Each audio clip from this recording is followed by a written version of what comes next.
Bismillahirrahmanirrahim. Assalamualaikum warahmatullahi wabarakatuh. Alhamdulillahi rabbil alamin. Wal aqibatu li ahli taqwa wal yaqin. Wala udwana illa 'alal zalimin. Ashhadu an la ilaha illallah wahdahu la syarika lah. Wa asyhadu anna sayyidana wa nabiyyana Muhammadan abduhu wa rasuluh. Allahumma salli ala Fatimata wa abiha wa ba'aliha wa baniha wa sirril mustawda'i fiha bi'adadi ma ahata bihi ilmuk. Allahumma kun li waliyyika al-hujjat ibn al-Hasan صلواتك عليه وعلى آبائه في هذه الساعة وفي كل ساعة وليا وحافظا وقائدا وناصرا ودليلا وعينا حتى تسكنه أرضك طوعا وتمتعه فيها طويلا برحمتك يا أرحم الراحمين. Rabbi syrah li sadri wa yassir li amri wahlul 'uqdatam min lisani yafqahu qawli, amma ba'du. Ikhwani al-mu'minin wa akhwati al-mu'minat wa ma'asyiral muslimin wal muslimat rahimakumullah. Pertama-tama mari kita bersyukur kepada Allah Subhanahu wa taala pada malam yang mulia ini. Dan kita sudah memasuki bulan Rajab, salah satu bulan Muharram yang sangat dimuliakan oleh Allah Subhanahu wa taala, sehingga amal ibadah dan ketaatan kepada Allah dalam bentuk apapun akan dilipat gandakan pahala dan ganjarannya. Karena itu kita dianjurkan oleh Rasulullah pada bulan Rajab ini memperbanyak taubat, memperbaharui taubat, memperbanyak ingat dan zikir kepada Allah, juga memperbanyak sedekah dan perbuatan ihsan yang lainnya. Mudah-mudahan Allah menyampaikan kita pada bulan Sya'ban setelah Rajab ini dan menyampaikan kita pada bulan Ramadan sebagai puncak keutamaan dan sayyidi syuhur, pemimpin seluruh bulan, yaitu bulan Ramadan. Amin ya rabbal alamin. Banyak doa dan amalan yang harus kita baca pada bulan Rajab ini, tapi yang terpenting adalah kita memahami ruh dan jiwa daripada doa-doa tersebut, sehingga zikir dan doa kita bukan sekedar lisani atau di lisan saja, tapi hendaknya betul-betul kita pahami dengan penuh keimanan dan pemahaman yang benar, dengan akidah yang benar.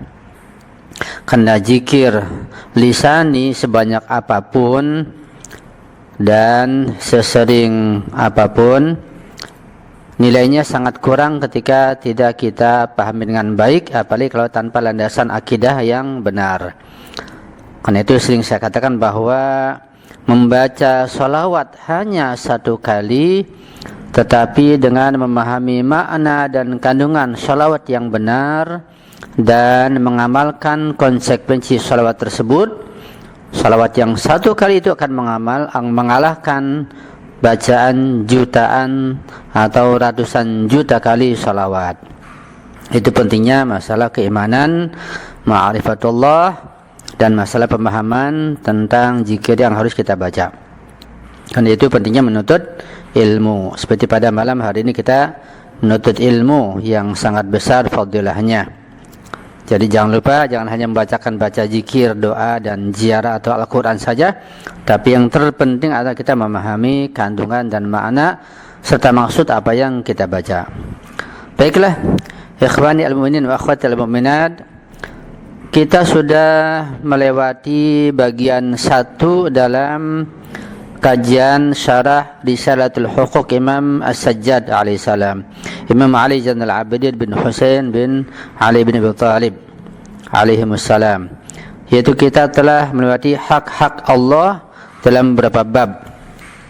Bab terakhir yang kita lewati adalah tentang hak-hak perut, ya, itu sudah kita jelaskan dalam beberapa pertemuan, dan insyaallah akan sangat bermanfaat buat kita untuk meningkatkan kualitas iman kita dan juga meningkatkan iman kita. Atau bab terakhir itu bab 9 tentang hak-hak kemaluan, ya. Baiklah, kita masuk sekarang pada malam ini, malam bulan Rajab, kepada bagian yang kedua, yaitu hak-hak amal perbuatan. Jadi bagian pertama adalah hak-hak Allah, sudah kita lewati, dan bagian kedua ini adalah hak-hak amal perbuatan. Dalam membahas masalah hak-hak amal perbuatan, ada beberapa bab yang harus kita kaji dengan baik. Yang pertama adalah masalah hak salat, yang merupakan bab yang ke-10 dari urutan bab-bab dari pertama ini. Sebagai mukadimah saya sampaikan di sini, dan perlu kita pahami bahwa makhluk yang Allah ciptakan itu ada dua cara. Ada yang langsung Allah ciptakan, ada yang dengan perantara. Makhluk-makhluk Allah yang Allah ciptakan secara langsung, misalnya seperti Nabi Adam, kalau kita dengan perantara tentunya. Gunung-gunung, matahari, rembulan, bintang-bintang, dan juga yang lain banyak sekali. Itu makhluk-makhluk Allah langsung Allah ciptakan secara takwini. Termasuk juga ruh-ruh kita, tidak ada nasabnya ruh kita, karena ikuti fisik saja jadi ada nasab. Padahal ruh kita dan ruh semua makhluk itu langsung Allah ciptakan, tidak pakai perantara. Kemudian juga ada makhluk-makhluk yang dengan perantara, kayak meja yang kita buat, mobil, HP, apa yang ada di depan kita ini, makanan. Itu pun makhluk Allah, tapi Allah ciptakan dengan perantara kita. Kita pun wujud di alam dunia ini dengan perantara kedua orang tua kita. Ada lagi juga makhluk Allah yang berupa materi, ada yang berupa non-materi. Makhluk Allah yang berupa non-materi seperti arwah atau ruh-ruh. Dan makhluk Allah yang berupa materi, kita lihat banyak sekali di hadapan kita, begitu. Dan termasuk makhluk Allah yang bersifat non materi yang kita ciptakan, Allah ciptakan dengan perantara perbuatan ikhtiar dan tenaga kita, dengan perantara adalah amal ibadah kita. Artinya bahwa amal ibadah yang kita lakukan dengan tenaga kita, dengan kekuatan yang Allah berikan kepada kita, dengan ikhtiar kita dan ilmu kita, amal ibadah itu menjadi makhluk yang akan diberikan oleh Allah kepada kita. Itu ciptaan Allah, makhluk Allah yang Allah ciptakan dengan perantara kita. Satu di antara sekian banyak makhluk yang berupa amal ibadah adalah sholat. Nah, jadi sholat itu adalah makhluk Allah yang Allah ciptakan dengan perantara hambanya si musolli, si yang sholat.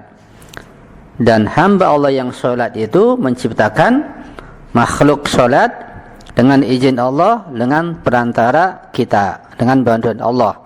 Modalnya dari Allah, ikhtiar, tenaga, kehendak, kemampuan dari Allah, tapi lewat kita yang menciptakan. Dan keuntungannya, ganjarannya, pahalanya kembali kepada kita, walaupun dari Allah modalnya. Itu mukadimah yang singkat tentunya. Nanti perlu kita diskusikan dan boleh bertanya sepuasnya tentang masalah ini.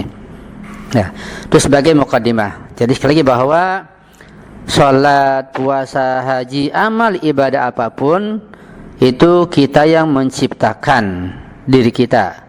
Dengan apa? Dengan ilmu kita, dengan pengetahuan kita, dengan ikhtiar kita, dengan tenaga dan kemauan kita yang sumbernya dari Allah Subhanahu wa taala. Jadi salat, kesabaran, puasa menjadi makhluk yang akan membahagiakan kita, menemani kita, menghibur kita di alam barzah dan di dalam akhirat di surga nanti insyaallah. Karena itu masalah salat sebagai salah satu makhluk yang sangat penting yang perlu kita ciptakan dengan sebenar-benarnya, dengan penuh ikhlas hanya karena Allah Subhanahu wa taala. Allah